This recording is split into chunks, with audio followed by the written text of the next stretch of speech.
जय हिंद। इसमें जानते हैं पेपर 6 डीएलएड प्रथम वर्ष का पेपर 6 शिक्षा में जेंडर और समावेशी परिप्रेक्ष्य एग्जाम 2025-26 के अंतर्गत जो इस एग्जाम पॉइंट ऑफ व्यू से महत्वपूर्ण प्रश्न है। यह एग्जाम पेपर यह भी आपका 35 नंबर का आता है। टोटल ये 35 नंबर का एग्जाम होता है।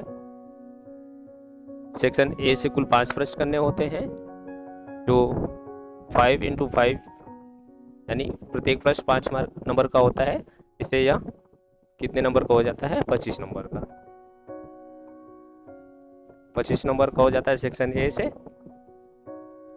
और सेक्शन बी से एक प्रश्न करने होते हैं जो 10 नंबर के होते हैं। सेक्शन ए में इस प्रकार से प्रश्न आ सकते हैं। समावेशी शिक्षा से आप क्या समझते हैं? समावेशी शिक्षा की आवश्यकता में महत्व पर प्रकाश डालिए। समावेशी कक्षा में आकलन की मुख्य विधियों का वर्णन कीजिए। बच्चों के सामाजिकरण में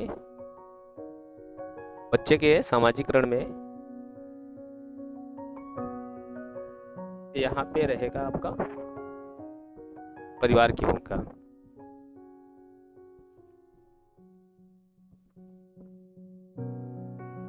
बच्चे के सामाजिकरण में परिवार की भूमिका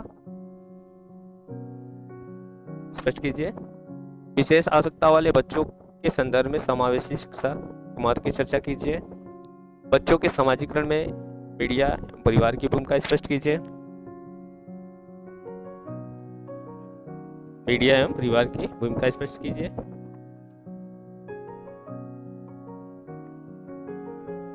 अब इसको यहाँ पे आप जेंडर लिखिए। यहाँ क्या रहेगा? जेंडर की भूमिका।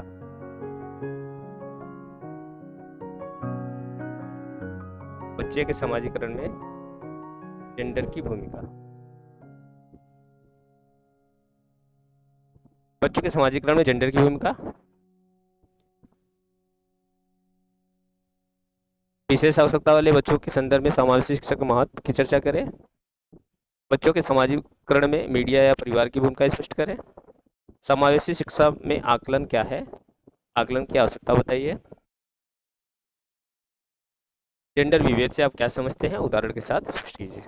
सेक्शन बी एक प्रश्न करने 10 नंबर के प्रश्न होते हैं।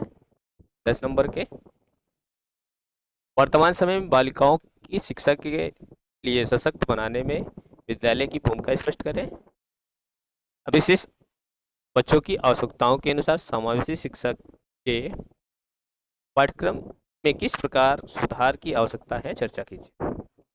समावेशन से आप क्या समझते हैं? समावेशन की प्रक्रिया में बाधा पहुंचाने वाले कारकों का वर्णन करें। किन्हीं दो पे टिप्पणी करें। WHO।